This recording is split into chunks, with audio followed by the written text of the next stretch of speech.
hello Bharat, Namaste Bharat. This is Neeraj Kumar from business टपरी. So hope आप fine हैं, healthy हैं, फिट हैं. दोस्तों आज का जो सेशन है that is on how do customer negotiate, how do they negotiate very well. So that we need to understand that कि when customer give this dialogue, right, how as a salesperson, how as a company we need to behave, what actions we need to take so that we can improve ourselves, we can improve our company growth as a whole. Now there are 7 major dialogues when customer give when they want to negotiate. Number 1 is discount, then we have competition, then we have quotation, then we have hold up, then we have urgency 5. Number 6 is references, and 7th is self value. Now discount, so this is the most popular one. So when customer asks कि भैया कुछ discount दे दो, the most likely they think they use is if you give me the discount I can give you more 5 references, 10 references because I have major contact with this person, this owner, this bank one, this government person, this associations, so I can give you lot many references but you need to take care of me, give me the discount and I will support. So आप मेरे को help करो, मैं आपको help करता हूँ, इसी से बिजनेस आगे बढ़ता है. So this is the major dialogue that customer give.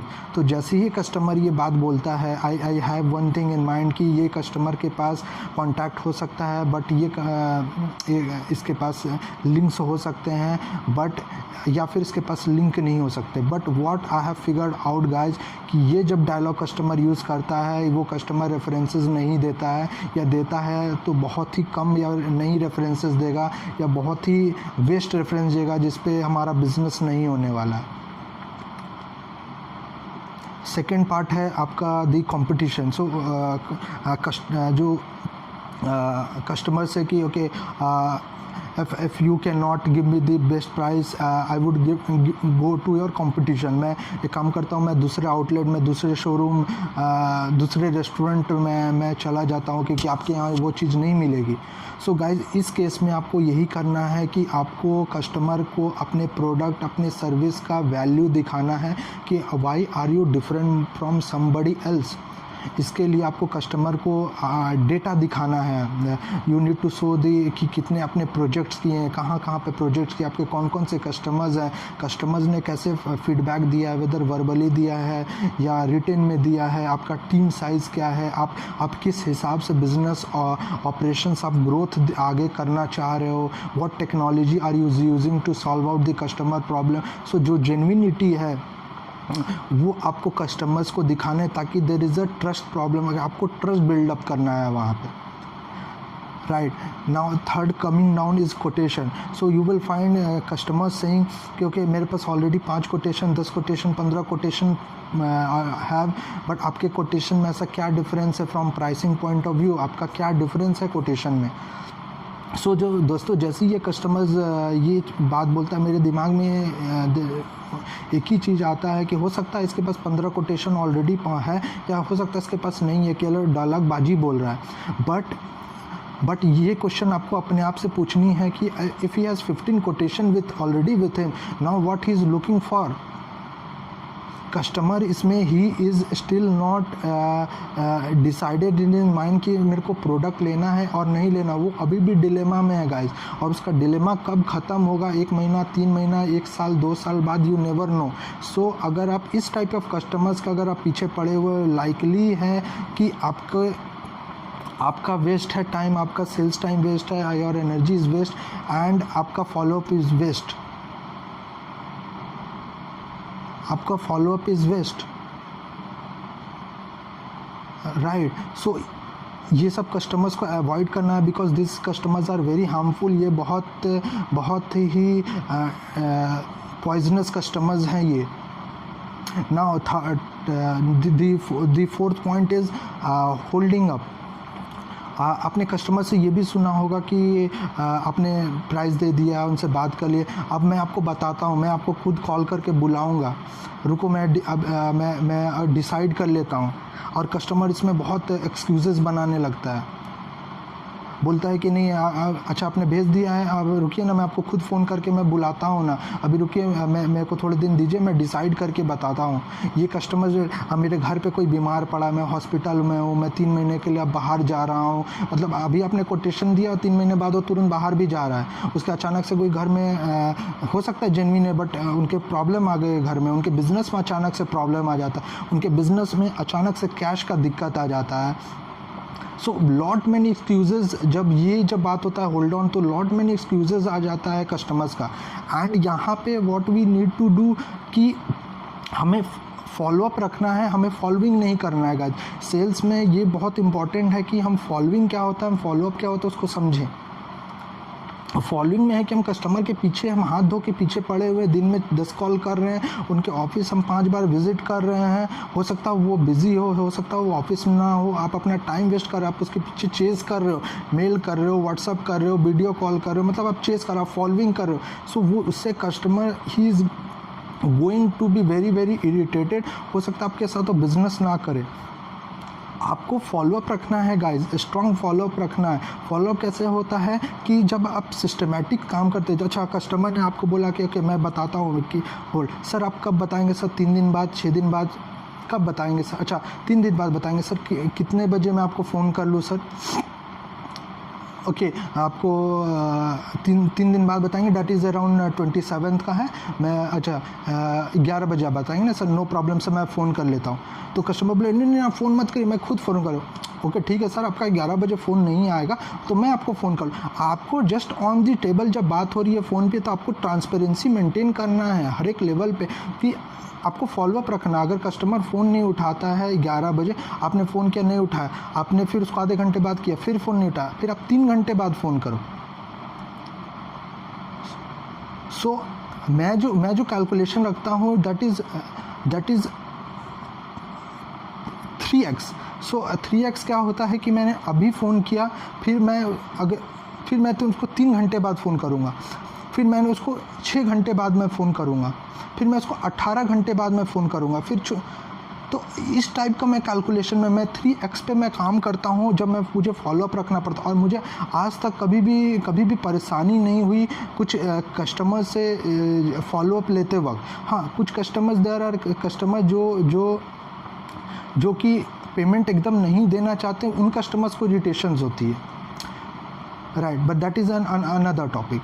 सो ये आपको दिमाग में रखनी है थॉट प्रोसेस कि ये कस्टमर ये डायलॉग दे रहा तो मुझे ऐसे रिएक्ट करनी है, right. Now the 5th point is the urgency.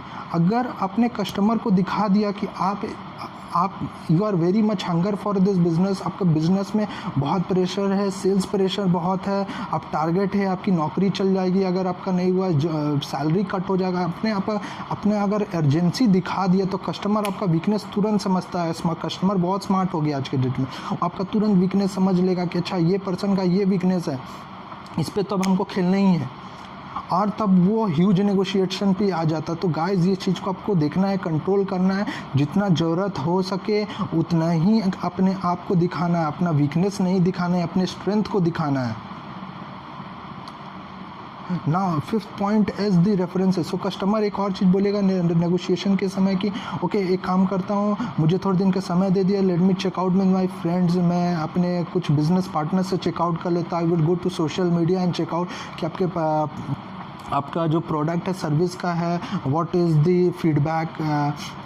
तो अगर गाइस इस टाइप का कस्टमर है तो ये आपको बिज़नेस देगा नहीं भी देगा, विन विन है, क्योंकि ये बिज़नेस ये लेने को तो इंटरेस्टेड है, बट ये अभी भी ट्रस्ट नहीं बना है इस पर्सन का आपके बिज़नेस पे, इसीलिए वो जा रहा है।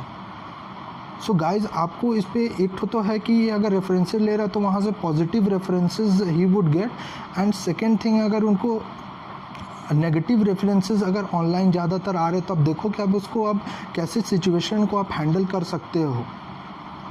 वो आपको आपका बिज़नेस को समझना है कि आपके बिज़नेस प्रोडक्ट का एडवांटेज डिसएडवांटेज क्या है, तभी आप इस डायलॉग पे कस्टमर से आप फाइट कर सकते हो एंड फॉलो अप ले सकते हो। Now the last part is the 7th point is self value. जब कस्टमर को अपना जब वैल्यू पता है तो वो आपसे ह्यूज नेगोशिएट करेगा। आपको पता है कि आप एक छोटी सी कंपनी हो, आप एक बड़ी कंपनी पे आए हो, तो मेजर जो वैल्यू है वो बड़ी कंपनी के पास पावर ज़्यादा रहता है, तो आपसे पूरा नेगोशिएट वो करेगा। आप अगर कुछ मोबाइल बेच रहे हो या आप गारमेंट के शॉप में, आप एक मैन्युफैक्चरर हो, क्लॉथ बनाते हो, आप चाहते हो कि ये रिटेल आउटलेट आपका प्रोडक्ट रखे, तो आप उसी कस्टमर को टारगेट करते हो जिसके पास सबसे ज़्यादा सेल्स होती है, और वही कस्टमर का वैल्यू है। वो जानता है कि मेरा स्टोर सबसे रिनाउंड है, मेरा जो आउटलेट है वो सबसे रिनाउंड है फॉर इन माय रीजन। तो जो लोग आते हैं पहले तो वो बात करते हैं कि हम आपका प्रोडक्ट क्यों रखें, तो वो नेगोशिएट अब चालू कर दे, क्योंकि उनको पता है कि भैया मेरा कुछ जा नहीं रहा, मेरा सेल्स बहुत अच्छा चला, आपके प्रोडक्ट से रखने से मेरा क्या फ़ायदा होगा। तो फिर वो आपसे ह्यूज नेगोशिएट करने लगा, और इस कस्टमर्स के साथ आप ह्यूज नेगोशिएट नहीं कर सकते हैं गाइस। तो आपको जो नेगोशिएशन है वो दूसरे कस्टमर्स के साथ करना होगा। इसको कुछ इंडिपेंडेंट आपको सोल्यूशन निकालना होगा कि इस कस्टमर्स को कैसे हम we make him on board within our company policies and structure, क्योंकि बहुत इंपॉर्टेंट है, कस्टमर ये सेल्स ज़्यादा दे सकता है। सो गाइज़, ये 7th पॉइंट है जिस पे कस्टमर नेगोशिएट करता है। आपको जब भी आप मार्केट में हो, यू नीड टू एनालाइज कि कौन सा कस्टमर का बिहेवियर क्या है, क्या डायलॉग दे रहा है इन 7 पॉइंट्स में से, और उस हिसाब से आपको एक्शन लेना है। जस्ट कीप इन माइंड, तो ही आपको हेल्पफुल होगा, क्योंकि बहुत समय ऐसा होता है कि कस्टमर ने सामने से डायलॉग दिया एंड आपको पता ही नहीं कि हमें क्या चीज़ बोलनी है, उसको टैकल कैसे करना है। एक sales person as a business owner का भी एक बहुत बड़ी क्वालिटी है कि जो एग्जिस्टिंग जो सिचुएशन है उसको आप टैकल करो। तो जब तक आपको सामने से पता नहीं आएगा कि सामने से गोली कैसे आ रही है, आप उसको कैसे आप काउंटर करोगे। It is very important guys कि आप इस 7th पॉइंट को अपने दिमाग में रखें। एंड गाइज वेरी इंपॉर्टेंट है कि differentiate between follow up and following. Follow up नहीं है, फॉलोअप फॉलोइंग नहीं है। Do not mistake guys, do not mistake again when you are into market, when you are with your customers. Hope guys this session was very useful to you. Keep sharing, liking, subscribing, pressing bell button. Make this video reach to a large number of audience who are looking for a business solution. Keep sending me feedback as earlier. Guys, please take care, keep smiling, be happy, keep India fit and healthy. Guys, take care.